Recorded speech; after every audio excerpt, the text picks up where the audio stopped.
"You don't belong here," my brother sneered at dinner.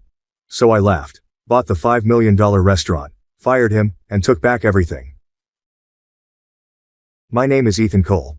I am 38 years old, and my own family left me standing without a seat at their fancy dinner party, telling me I should probably go eat at McDonald's. Before I tell you how I ended up owning that restaurant, the company my brother worked for, and the exact building they resided in, please let me know where you're viewing from in the comments section. It's important to know who you're talking to. All of this took place at the Summit in Chicago. If you're from around here, you'll recognize the name.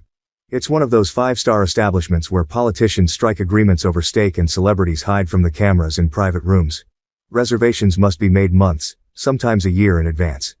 So I was shocked when my brother Nathan called to invite me to a dinner to celebrate his promotion to vice president. Nathan and his wife Rebecca had spent years keeping me at a distance. I was the awkward older brother, the blue-collar black sheep, the janitor. I didn't fit into their new refined lifestyle. "So you've been invited to the city's most exclusive restaurant." Something felt odd. But a small part of me hoped it was a peace offering. Perhaps they were finally ready to be a family again. I put on my nicest suit. It was old and somewhat worn at the elbows, but it was clean and the best I had. I drove my old pickup truck, the one with a constant layer of filth and a dent in the driver's side door, and handed over the keys to the valet, who looked at me as if I had just arrived from another planet. I walked inside. The restaurant was dripping with crystal chandeliers, soft classical music, and servers who moved like ghosts. I noticed them across the room. Nathan looks great in a $1,000 suit, while Rebecca sparkles in a designer dress with diamonds. They sat at a large table with some important-looking folks. But as I came closer, a chill ran up my spine. There were 10 chairs around the table. 10 individuals sat in them. There were no unoccupied seats. I stood on the edge of their circle of laughter and clinking drinks. Nathan eventually looked up, a slow, smug smile creeping across his face. The entire table fell silent, observing me. Then, with a voice as sweet as poison, Rebecca leaned forward and said loud enough for the tables around to hear, "Oh Ethan, I'm so sorry. There must have been a mix-up. But you know, maybe McDonald's would be better suited for someone of your background." The hush in that section of the restaurant was deafening. Every eye was on me. They were waiting for me to shatter, yell, and flee in disgrace. Instead, I started laughing. It began quietly, a rumble in my chest, and gradually became louder and louder, until it was a roar that rang throughout the establishment. It was not a mad person's chuckle, it was the laugh of a man with all the cards. Nathan's smile disappeared. Rebecca's face became pallid. And then was when the real show started. To understand that night, you must first understand the previous 25 years. You need to understand Sarah. My life, the one I was intended to have, ended when I was 13. We were a typical family: Mom, Dad, me, Nathan, 5, and Sarah, who had just turned 2. We were not wealthy, but we had plenty. We lived in a little house with a backyard and ate family dinners every night. Then came the phone call. A rainy night, a twisting road, and a drunk motorist crossing the center line. My parents' automobile was struck head-on. The accident made national news. It was horrifying. Just like that, I was no longer a child. I was an orphan, and the guardian of 2 younger siblings. The world suddenly got incredibly chilly and harsh. The life insurance payout was barely enough to keep the house. I dropped out of school. My childhood was over. My new life was a flurry of juggling roles as a father, mother, and provider. I learned to cook, clean, change diapers, and assist with homework. But I didn't comprehend myself. Nathan was young enough to adjust. He was a child who only needed food and a cozy bed. But Sarah was frail. She was a sweet, gentle girl with large, inquisitive eyes. When she was 4, she became ill. It started with a cough and eventually progressed to fever. The doctor diagnosed pneumonia, which is a serious condition. He stated that she needed to be admitted to a hospital, given particular antibiotics, and get round-the-clock care. I took her to the public hospital, the only one we could afford. The situation was chaotic. People were groaning on gurneys in the hallways. The odor of antiseptic and hopelessness hung in the air. We waited hours. Sarah's little body burned with heat as I held her in my arms. She was having difficulty breathing. I begged the nurses, receptionists, and anyone who would listen. They all gave me the same exhausted expression. "We'll get to you when we can. Everyone here is sick." While we waited, I noticed wealthy people entering through a different entrance. They were quickly led to private rooms, with medics racing to their side. Their money got them a quick pass through the line of misery. We finally secured a bed in a congested ward. Unfortunately, it was too late. The sickness had spread far too quickly. I watched my little sister die in my arms. Her final breath was a little, trembling gasp. The world has gone silent. I clutched her lifeless corpse amid the hospital's commotion. However, all I could hear was the thunderous failure of my own powerlessness. I'd failed her. Money or the lack thereof had killed her. That night, hugging her beloved worn-out teddy bear, I made a promise. It was a blood oath, whispered into the darkness of our modest, peaceful home. I swore Nathan would never experience that type of pain. We would never deny him anything because we did not have enough. I would construct a huge wall of money around him, so that no hardship could ever reach him. I would give up everything to give him the life that was taken from us. So I did. For the following 25 years, my life was not my own. It belonged to Nathan. I worked 3 different jobs at the same time. By day I worked as a janitor, cleaning toilets and scrubbing floors in office buildings. The fragrance of bleach became my cologne. At dusk, I'd clock out and go to a construction site, where I'd strain my back hauling drywall and mixing cement until my muscles ached. My nights were spent as a security guard, peering over deserted buildings, the only sound coming from me turning pages. I used the long, quiet hours to study. I read all I could find about business, finance, and investment methods. For decades, I slept only around 3 hours per night. My hands developed permanent calluses, leaving a trail of scars and sores. Every dollar I earned, every bit that wasn't spent on bread and rent went to Nathan. He attended the greatest private schools, while I ate ramen noodles over a sink. He was on the football team. When he turned 16, I purchased his first car, not a beater like mine, but a brand new premium BMW. I wanted him to have what the other children had. I wanted him to feel proud rather than humiliated. I paid for him to attend a top business school. The tuition was enormous. I worked extra shifts and sold anything of value we had left from our parents.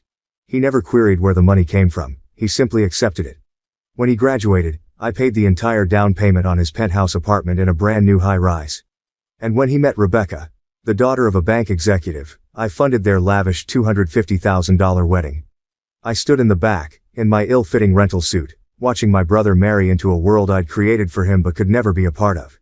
He was living my fantasy, which I had created for him on the grave of my own life. But this is the bit that no one knew. Here's the secret I've kept hidden for 15 years. Around the time Nathan started college, I began investing my small savings, a few $1,000s that I had gathered together. I applied what I'd learned during those lonely evenings monitoring vacant warehouses.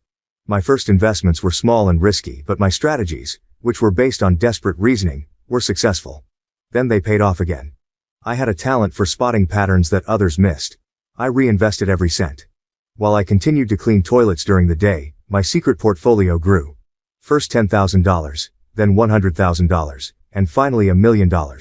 It became a silent but raging motor in the background of my life. I began purchasing businesses from a small catering company and a commercial cleaning firm. Then came greater things, like real estate and internet firms. And 15 years ago, I purchased the Summit. I acquired the whole parent business that owned the restaurant, as well as a portfolio of other high-end hospitality facilities. It was now a part of my empire, which was worth more than $78 million as of the night of that dinner. But I never altered my life. I purposefully maintained my employment as a janitor, or at least, the impression of it. I kept the older vehicles. I wore second-hand clothing. I resided in the same modest, inexpensive apartment. It became a test, a social experiment. I wanted to see who would respect me, Ethan Cole the man, even though they felt I had nothing. Who would be kinder to the janitor? Who would look past the dirt beneath my fingernails? The answer was almost no one. Certainly not Nathan or Rebecca. As Nathan ascended the corporate ladder, which I had discreetly built and studied for him through anonymous strategic investments in his company, he and his wife began to gradually remove me from their life. The invitations to Thanksgiving ceased. They were constantly traveling. Christmas became a card that contained a gift certificate. When his bank colleagues came around, they'd make excuses. My brother's a very private person, they said. I was their dirty little secret. The Summit's manager, Robert, was one of the few people who knew the truth. I met Robert years ago when he was a down-and-out night guard at another building I was watching. He had lost his job, his wife was ill, and he was sleeping in his car. I shared my dinner with him and gave him a few hundred to help him get back on his feet. And later, when I had the resources, I hired him. His loyalty was to me, Ethan Cole, the man who shared his sandwich rather than the millionaire who signed his paychecks. He was the one person I could truly trust. The final straw occurred around 3 months before the tragic supper. The cleaning company I worked for was acquired by a larger corporation, and my position was abolished. For the first time in decades, I was officially unemployed. I decided to take one last test. I called Nathan. I used my most defeated voice. I told him I had lost my job and was a few $100s short on rent. I asked if I could borrow some money to get by for a while. The stillness on the other end of the telephone was chilling. Ethan, he continued, his voice taut with frustration. We can't. Things are tight right now. Tight? He was earning $800,000 per year. Maybe you should look into some government assistance programs, he said, his voice full of disdain. That night, Nathan and Rebecca gave me a gift. It was a stunning, expensive-looking desk clock. The note included the following message. Thinking of you in this difficult time. Hope this brightens up your apartment. It was an odd and impersonal gift. I thanked them, but a dark and ugly suspicion began to emerge in my mind. On a hunch, I brought it to an expert. A high-end voice-activated recording device was buried deep within the clock mechanism. They were not just thinking about me, they were spying on me. I placed the clock on my mantelpiece and set it to record. I spoke to myself. About my position, about feeling lost and hopeless. I was performing for a two-person crowd. A week later, Nathan called to extend an invitation to the summit. We want to celebrate my promotion, Ethan, he added, his voice smooth with fake emotion. And we want you there. It's time to put the past behind us. I realized it was a deception. I realized it was a trap. But I agreed because I felt it was time to end the charade. I sat in my modest apartment, staring at the picture of Sarah I kept on my bedside. Her smile seemed quite innocent. She would never have experienced such planned cruelty. Almost there, little sister, I said softly to the photo. I'm about to cash in on the promise I made to you. And I promise you they will never, ever forget this night. The test was over. The findings were in. And judgment was approaching. The weeks leading up to the meal felt like the quiet before a hurricane. On the surface, everything seemed normal. But underneath, the pressure was increasing and I was the one with my hand on the valve. My first call after accepting Nathan's invitation was to my actual desk, not the beat-up kitchen table in my apartment, but the one in my secure private office downtown, which Nathan had no idea existed. I buzzed Jessica, my public relations manager. She was bright, ruthless, and steadfastly loyal. Jessica, I whispered, my voice raspy. I'm attending a dinner in 3 weeks at the summit, my brother's party. I want a full media package ready to deploy on my signal. Audio files, financial statements, a complete narrative. I want it leaked to the most aggressive online news outlet you know. I want it to go viral. There was a pause. Ethan, what's going on? She questioned, her voice filled with alarm. The test is over, I said. It's time to collect the data. I didn't need to say anything more. She knew my tale. She simply said, consider it done. Next, I worked on the desk clock, which was an unattractive and expensive gift from Nathan and Rebecca. I had been cautious. I talked openly about my financial problems, loneliness, and failing health. I painted an image of a man on the verge of collapse. I wanted to see how far they'd go. The clock was delivered. I sat in my own office, headphones on, listening to the recordings it had made of their magnificent residence. The sound was very clear. I overheard them chatting about me. He's becoming a liability, Nathan said, his voice tinged with irritation. He called asking for money again. What if one of my partners sees him? What if he shows up at the office? Then Rebecca's voice was like ice. We need to handle this, Nathan, for good. My father has been asking questions. He said, a man is judged by his family. We can't have a broke janitor dragging us down. My jaw constricted. I kept listening. I've been looking into some places, Rebecca explained. State-run facilities. There's one upstate. It's clean enough, if we can. Get him declared mentally incompetent. We can get power of attorney. We can sell his sad little apartment and use the money for his care. It would be a mercy, really. He's clearly unstable. My blood became chilly. It wasn't simply neglect. It wasn't just shame. This was a computed plot. They were going to commit me, proclaim me insane, and confiscate the only thing I had in the world, my modest apartment, all to protect their social position. They were not simply deleting me from their life. They planned to lock me up and toss away the key. That was the moment any last familial feelings I had for them died. It wasn't about the shattered link anymore. It was about surviving. It was about justice. I saved the audio file. I emailed it to Jessica with one instruction. Include this to the shipment. Title it, The Mercy Plan. A few days later, I conducted the last test. I called Nathan again. Nathan, I continued, my voice cracking slightly. I'm sorry to bother you again. I'm really in a bad spot. The unemployment hasn't come through. I might get evicted. The sign on his end was heavy. Theatrical. Ethan, I told you we can't help. Rebecca and I have commitments. I know, I replied. I feel so lost sometimes. I feel like I'm losing my mind. I was feeding them exactly the phrases they wanted to hear. You need to get help, Ethan, he added, his voice becoming serious. But this was the concern of a predator, not a brother. Maybe talk to a professional. There are state services that can assist people in your situation. Assistant, that is what they called it. Okay, Nathan, I replied softly. I'll see you at dinner. Yes, he answered, his voice warming. It will be great. A real celebration. I hung up the telephone. I didn't feel angry anymore. That had burned out, leaving something cold and unyielding in its wake. The issue was resolved. I didn't spend my time agonizing about what to dress for dinner. I used it to make 2 final calls. The first was for Robert at the summit. Robert, I told you, tonight's the night. I'll be arriving at 7. Treat me as you always have when I've come in through the back as a stranger until I give you the signal. What's the signal? He inquired. You'll know when you hear it, I assured him. And have my private dining room ready, the one with the conference call capabilities. And Robert, tip off a few of the paparazzi you know. Tell them a big scandal involving a banking vice president is about to break at your restaurant. Don't mention my name. With pleasure, Mr. Cole, he responded, his voice full of satisfaction. My final call was to Mr. Whitaker, CEO of the parent investment group that controlled the bank where Nathan worked. Whitaker was an old-school executive I had retained when I purchased the company. He was a good man who respected ethics. Naturally, he was aware of my identity. He reported to me directly. Martin, I said. I need you to do me a personal favor. I need you to be at the summit tonight at 7:30. Have dinner at the bar. At some point, I'll be sending you a text. When you receive it, I need you to walk over to my brother's table and say exactly what the text says. Can you do that for me?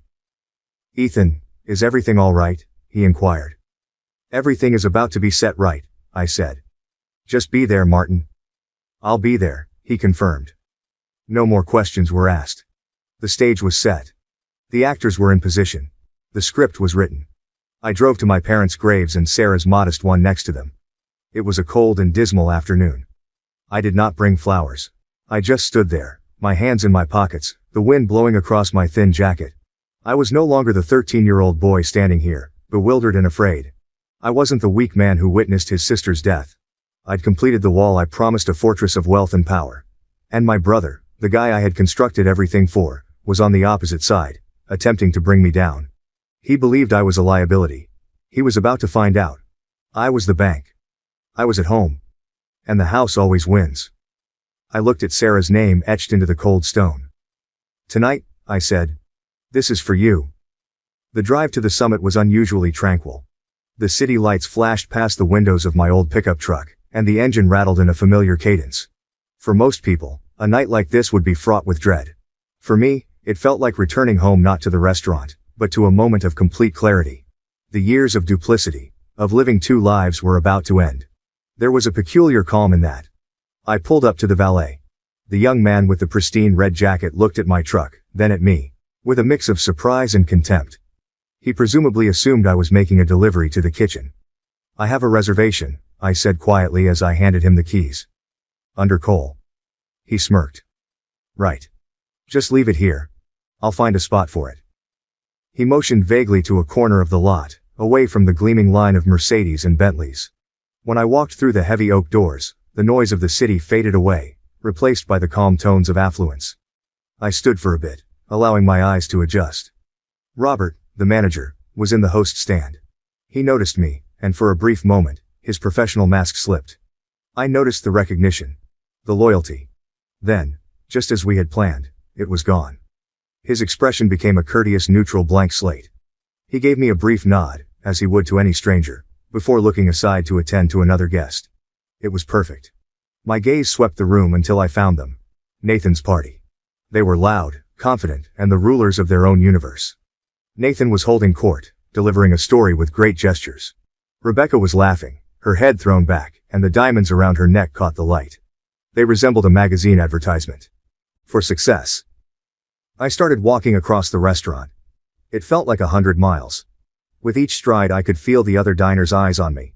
My suit was not tailored. My shoes were not made from Italian leather. My hair was not styled at a high-end salon. I was an outlier in their ideal world, a bug in the matrix. I could hear their unspoken judgment. He does not belong here.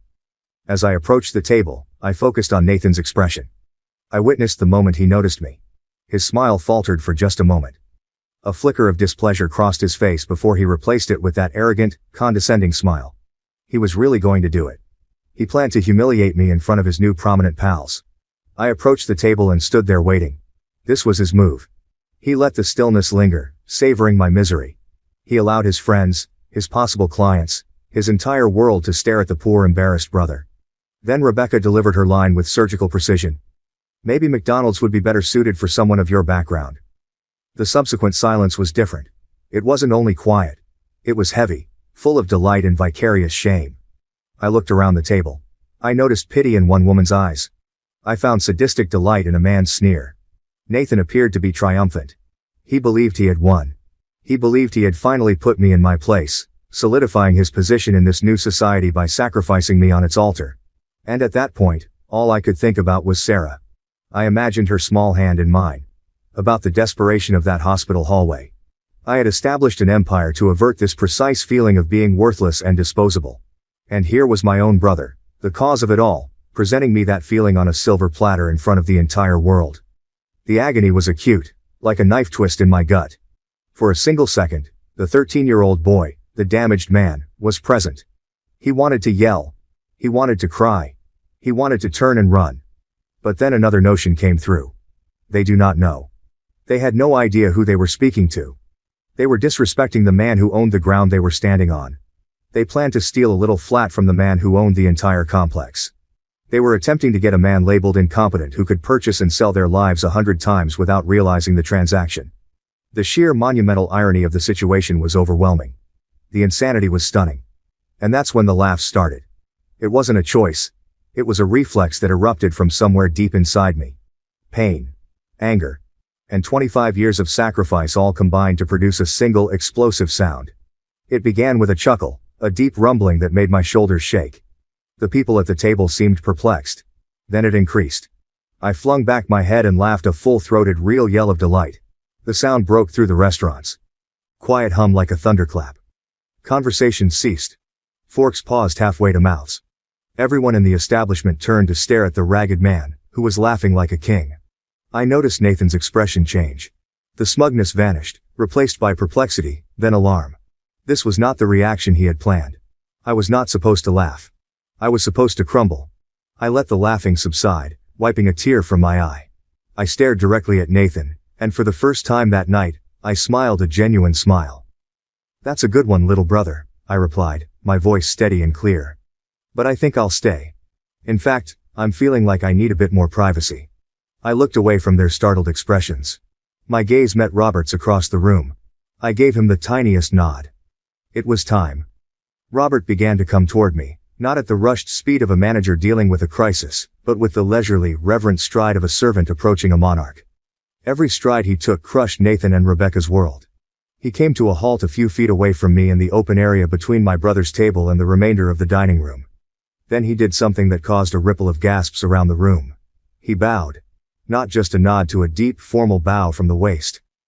"Mr. Cole," he replied, his voice ringing with a politeness that was completely out of character with my look. "I apologize for the wait. Your usual private dining room is ready, sir, whenever you are." Nathan's face lost its color. I could see the gears working in his head, the perplexity clashing with a scary dawning understanding. Rebecca's neatly painted mouth dropped open. "Whoa. What is this?"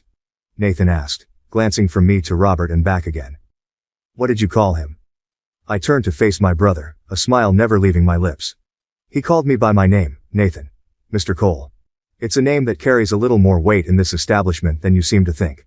I took a step toward the table. The other guests recoiled in their chairs, as if my ragged outfit were contagious. "You see, Robert, I love what you've done with the place," I murmured, my voice echoing throughout the silent room. "The new lighting is a nice touch. The wine list is superb. I knew you were the right man for the job when I promoted you." Nathan's eyes widened. "You promoted him?" "Of course," I replied. "I own the place, the Summit. The entire hospitality group actually. Bought it about 15 years ago. It's been one of my most stable assets. A woman at the table made a faint strangled sound. Rebecca looked like she'd seen a ghost. She was shaking her head in a short jerky motion, as if she could physically refute the events unfolding in front of her. "No," she whispered. "That's impossible. You're a janitor." I said kindly. "Among other things. It was a good, honest job. It helped me pay for important things. Like Nathan's tuition at business, school and his BMW, and the down payment on your penthouse. And this wedding." I ticked each one off with my fingers. "That was a hell of a bill, by the way. The $250,000 one." Nathan appeared to be about to get sick. He was pale and sweating, his eyes darting around, looking for an exit. But he was trapped in his own spotlight. "But that's not all," I said, loving it far more than I should have. "I'm a believer in diversified portfolios. Hospitality is great, but real estate is solid. Which is why I also own the building you live in, all 50 floors of it." I halted. "You're not just my brother, Nathan. You're my tenant." My phone buzzed in my pocket at that time, indicating a text from Jessica. The package was live.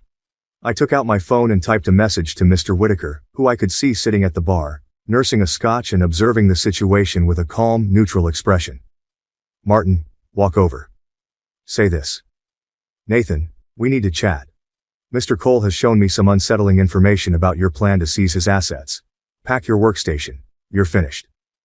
I pressed send. "And then there's finance," I added, putting my phone down and returning my attention to Nathan. "A tricky business, but it can be very profitable if you own the whole game. For instance, if you own the parent investment firm that owns the bank where a certain vice president thinks he's a big shot." As if on cue, Mr. Whitaker rose from the bar and began going toward our table. He was an imposing figure, with silver hair and a suit that most likely cost more than my truck. His arrival transformed the scene from a devastating family drama into a business execution. He came to a halt beside Nathan, without looking around the table. "Nathan," he began with a stern tone, "we need to talk. Mr. Cole has shown me some troubling information regarding your plot to seize his assets. Pack your desk. You're done." Nathan looked at him, his lips opening and shutting like a fish.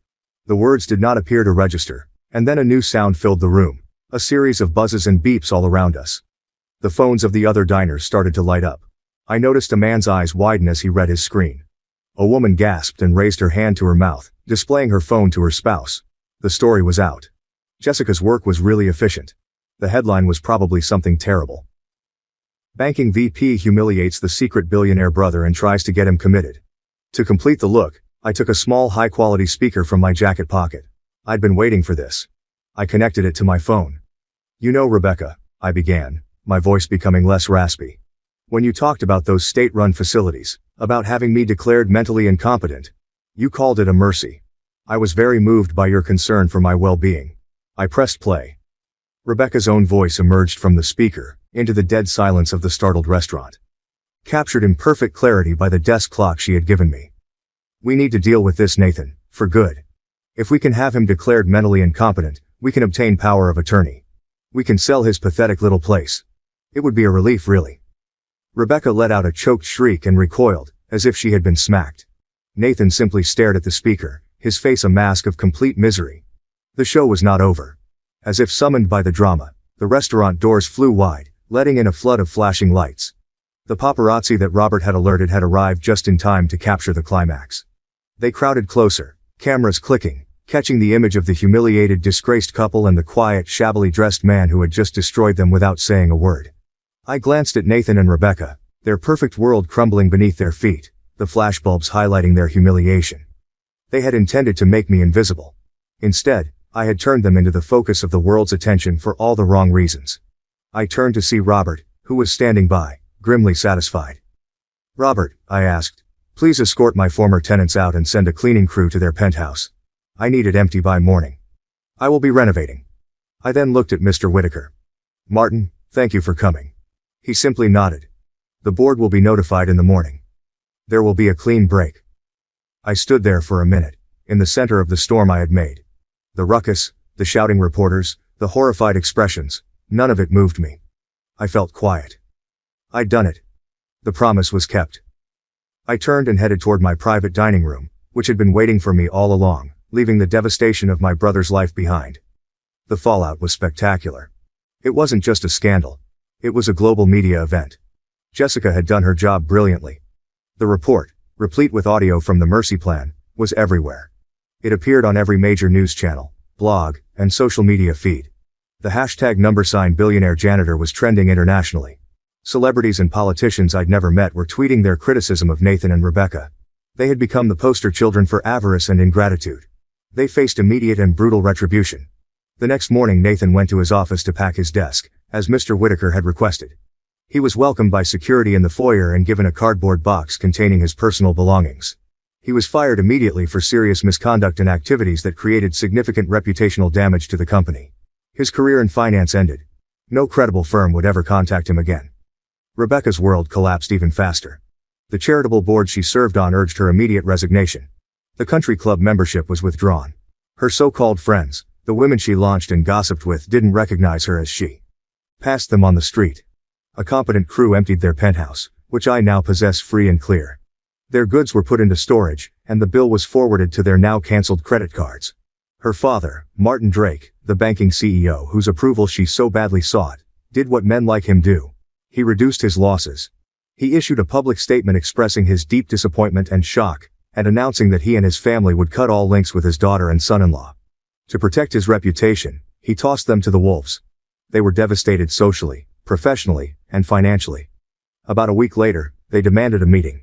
They didn't have my real phone number, of course. The request was made through my lawyers. I agreed to visit them, not out of sympathy, but because there were still some loose ends to tie up. I did not meet them in the boardroom. I met them in the modest abandoned apartment I'd lived in for 30 years, which they had attempted to take. It was now naked. I'd already moved my few items out. The only furniture was a modest wooden table and 3 chairs that I had carried in. They appeared broken. Nathan wore a cheap off-the-rack suit that stretched loosely across his frame. Rebecca wore no makeup, her hair was disheveled, and the luxury clothes were gone, replaced by plain trousers and a sweater. The fire had vanished from their eyes. They looked like ghosts. They sat opposite me, their gaze fixed on the table rather than on me. "What do you want, Ethan?" Nathan finally inquired, his voice a whisper. "Isn't it enough? You have destroyed us." I leaned forwards. "Destroyed you?" I said, my voice dangerously quiet. "No, Nathan. I have not ruined you. I simply took back what was mine. The money you built your life on was mine. The reputation you established was based on my sacrifice. I owned the exact ground you walked on. I did not destroy anything. I recently collected a debt. A debt you didn't even realize you had." Rebecca started crying silent, harsh tears. "What are we supposed to do?" she sobbed. "We've got nothing. Nothing." I gave a brief, bitter laugh. "You have your health. You have each other. That is more than Sarah had. That is more than I had at 13. You want to know what you should do? You are meant to acquire a job. A real one. You're supposed to experience what it's like to work for a living, worry about rent, and earn your own dignity rather than relying on someone else's." I slipped the folder across the table. "Here are the final papers. You will sign away your remaining assets, which are limited. In exchange, I agree not to pursue criminal charges for fraud conspiracy." Nathan opened the folder, his hands shaking. He looked at the papers and then at me. "Then what?" "And then," I explained, "you're on your own. This concludes my involvement in your life. I've taken down the wall I put around you. Welcome to the real world." They sat down, dejected. They signed the paperwork. As they prepared to go, I said one final thing. "You know, I spent years cleaning toilets. I washed the floor. Rebecca, there is no shame in that work. It is honest. It is real. Maybe you'll figure it out." They went without saying anything else. I watched them stroll down the corridor of the building where I'd lived for so long. They did not look back. A few weeks later, I learned through the grapevine what had happened to them. Nathan, who had been banned in the financial industry, had accepted a position as a night shift stalker at a large retail chain. The irony was thick. What about Rebecca? Rebecca had taken a job as a kitchen helper at a tiny family-owned cafe on the outskirts of town. She was washing dishes, just as I had predicted. Not because I pushed her to, but because it was the only job she could find. Life had delivered its own punishment. My part in their tale was finished. But a new portion of my life was just beginning. I gathered my empire's immense resources and established a foundation. I named it the Invisible Providers. Its purpose was straightforward, to provide legal and financial assistance to abandoned family members and caregivers who had given everything and were left with nothing. It became my new mission, My way of honoring Sarah and ensuring that no one else ever felt the impotence I had in that hospital hallway. The foundation sparked a national movement. And I, Ethan Cole, the guy who had spent so long in the shadows, finally stepped into the light. A year has gone by. My life was revolutionized. I was no longer Ethan the janitor, but Mr. Cole, a philanthropist. The foundation became my sole focus. We assisted hundreds of people, including elderly parents who had been abandoned by their children and siblings who had sacrificed their youth to raise younger siblings only to be rejected. Each instance was a faint echo of my own story, and with each family we assisted, a small piece of my own wound started to heal. I never heard from Nathan or Rebecca. I did not seek them out. In my opinion, they were ghosts from another life. Then, one Tuesday afternoon, my world shifted again. My foundation had a stringent system that I had personally developed. Every case file featuring the surname Cole would be highlighted for my personal examination. It was a precaution, ensuring that no distant forgotten relative slipped through the cracks. Most of them were false alarms, people with no connection to me. But this one was different. The file landed on my desk. The applicant remained anonymous while applying for a grant through a hospital's social work department. The money was intended for a highly specialized experimental pediatric surgery. The price was astonishing. The patient's name was Daniel Cole. Age, 5. The diagnosis caused the air to exit my lungs, a rare congenital cardiac condition. Sarah was born with exactly the same ailment. The physicians described it as a 1 in a million oddity. This couldn't be a coincidence. It needed to be. My heart pounded in my chest. I buzzed my head of security, Frank, a former investigator. Frank, I continued, my voice wavering, I am emailing you a file. I need you to learn all you can about this child. I need to find out who his parents are. Be discreet. 2 days later, Frank entered my office and gently closed the door. He didn't say anything. He simply placed a single image on my desk. It was a picture of a tiny boy with sandy brown hair and my father's eyes. He was smiling, but his complexion had a faint bluish tint, a clear symptom of insufficient oxygen circulation that I recognized with a dreadful flash of remembrance. He sat on a park bench. Nathan and Rebecca stood behind him, hands on his shoulders. The room began to swirl. A son. They have a son. A 5-year-old boy. They had a child all along. But they kept him hidden from me. An ill child. I focused on the photograph. On the small boy's face. The dates on the medical paperwork fell into place in my mind. The pricey experimental treatment he required had been paid 3 years prior by an unknown donor. I checked the paperwork for one of my own charitable trusts. A blind trust. One was for anonymous gifts to children's hospitals. My fingers moved quickly across the keyboard. I searched the recipient database. And there it was.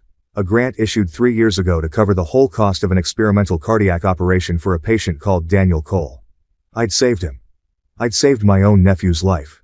I never even knew he existed. The treachery was a bodily blow. It was deeper and more poisonous than the plan to have me committed. Hide a youngster from his own relatives. Hiding a sick child from the one person on the planet who would have understood his suffering more than anybody else. Why? The rage was intense. But behind that was a deep, agonizing despair. This tiny boy, this innocent child, had been born into a family full of secrets and humiliation. I needed to see them. I asked Frank to find their address. They lived in a modest, rundown apartment complex in a town 2 hours outside of Chicago, a far cry from the penthouse I had purchased for them. I drove there myself in my new, safe but unassuming automobile. I discovered their apartment. The paint was peeling from the door. I knocked. Nathan opened it.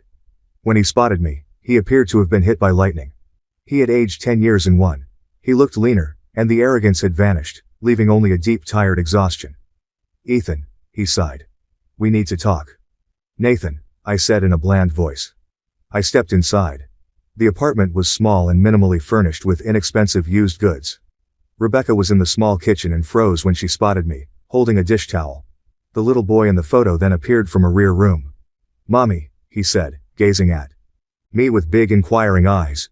Who is that? Rebecca ran over and gently brought him back to his room. I'm just a visitor, sweetheart. Go play with your trains. When she returned, her face was a tangle of dread and guilt. The three of us stood together in the tight living room. Why? The word came out of me like a shot. Why did you hide him from me? Nathan could not look at me. He stared at the floor. Rebecca eventually spoke, and her voice was almost a whisper. We were ashamed, she admitted. Ashamed, I said, my voice rising. I'm ashamed of what? Of having a child. Ashamed of having a sick child, she clarified, tears welling up in her eyes. When he was diagnosed, I could only think about Sarah. Nathan could only talk about how it was happening again. We were afraid. We felt ashamed to come to you. You had given up everything for a sick child. We felt like failures. We were worried you'd detest us. We were worried you would consider us as a burden. So we kept it a secret. We were planning to tell you someday. Nathan eventually looked up at me, his eyes begging.